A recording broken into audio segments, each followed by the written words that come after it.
আপনারা দেখছেন today update news.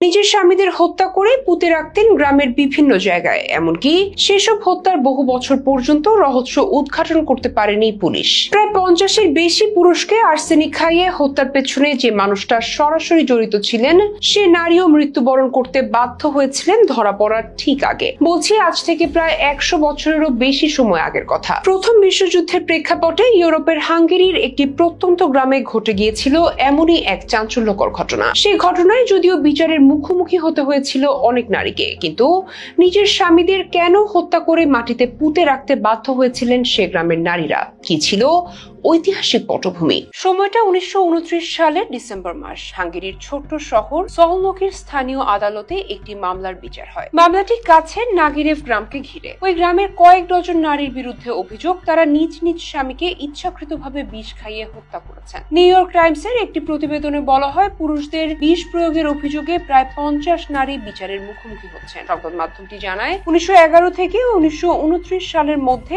নাগিরেভে 50 জনের বেশি পুরুষকে আর্সেনিক প্রয়োগে হত্যা করা হয়। কৃষক অধ্যুষিত গ্রামটি হাঙ্গেরির রাজধানী বুদাপেস্ট থেকে 130 কিলোমিটার দক্ষিণে অবস্থিত। যদিও সে সময় অভিযুক্ত নারীরা এঞ্জেল মেকার হিসেবে পরিচিত হয়ে ওঠেন। শব্দটি এমন ধারণাকে বোঝায় যেখানে নারীরা কাউকে হত্যা করেন। পরবর্তীতে বিচারের সময় একটি নাম বারবার উঠে আসে, যার নাম ঝুঝানা ফাজিকাস। তিনি ছিলেন এই গ্রামের ধাত্রী। নাগিরেভে কোনো স্থানীয় চিকিৎসক বা পুরোহিত ছিলেন না। বিভিন্ন রোগে ঔষধি প্রতিকার ও রাসায়নিক সম্পর্কে জ্ঞান থাকার কারণে ফাজিকাস কেবল ধাত্রী হিসেবে নন, একজন চিকিৎসক হিসেবেও কাজ করতেন। তার জ্ঞান মানুষকে তার কাছে আসতে এবং তার উপর বিশ্বাস রাখতে বাধ্য করেছিল বলে দাবি করেন মারিয়া গুনিয়া নামক এক নারী, যিনি এই বিষয়ে 2004 সালে গণমাধ্যমের সঙ্গে কথা বলেছিলেন। মারিয়ার বাবা ছিলেন সেখানকার একজন স্থানীয় কর্মকর্তা। তাকে পুলিশ অনুরোধ করেছিল গ্রামে ঘটে যাওয়া একের পর এক রহস্যজনক মৃত্যুর তদন্তে সহায়তা করার জন্য। ওই সময় গুনিয়া বেশ ছোট ছিলেন।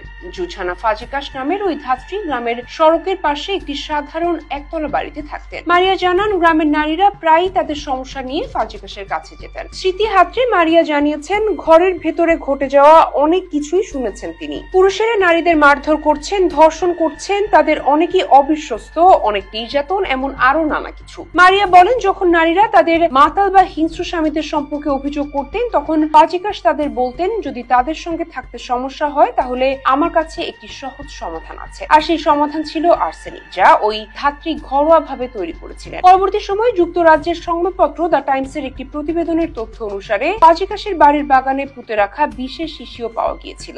এছাড়া নাগিরেভের কবরস্থানে 1911 থেকে 1929 সালের মধ্যে বিষক্রিয়ায় মৃত প্রায় 50 পুরুষকে সমাহিত করা হয়েছিল। অবশেষে কর্তৃপক্ষ সন্দেহ করতে শুরু করে এবং মৃতদেহ কবর থেকে উত্তোলনের উদ্যোগ নেয়। পরে পরীক্ষা করা 50টি মৃতদেহের মধ্যে 46টিতেই আর্সেনিক ছিল। বিষক্রিয়ার সন্দেহকে নিশ্চিত করে। সন্দেহের তীর ফাজিকাসের দিকে নির্দেশ করছিল। এই পরিস্থিতিতে পুলিশ ফাজিকাসকে গ্রেফতার করতে তার বাড়িতে যায়। পুলিশকে কাছে আসতে দেখে তিনি বুঝতে পারেন যে সবকিছু শেষ। যখন পুলিশ তার বাড়িতে পৌঁছায় ততক্ষণে তিনি মারা গেছেন। নিজের কাছে রাখা কিছু বিষ তিনি ইতিমধ্যে পান করে ফেলেন বলে উল্লেখ করেন মারিয়া। অনুমান করা হয় এই অঞ্চলে বিষক্রিয়ায় মৃতের সংখ্যা 3 শতাধিক। তবে পরবর্তীতে 1929 সাল থেকে 26 নারীকে বিচারের মুখোমুখি করা হয়। তাদের মধ্যে 8 জনকে দেওয়া হয় মৃত্যুদণ্ড। অন্যদের কারাগারে পাঠানো হয়। তাদের মধ্যে 7 জনকে যাবজ্জীবন কারাদণ্ড দেওয়া হয়েছিল। যদিও তাদের মধ্যে খুব কম জনই দোষ স্বীকার করে নিয়েছিলেন। এর পেছনে তাদের উদ্দেশ্য কি ছিল কখনোই সেটার বিস্তার ব্যাখ্যা পাওয়া যায়নি। তবে তাদের উদ্দেশ্য নিয়ে নানা কথা শোনা যেত।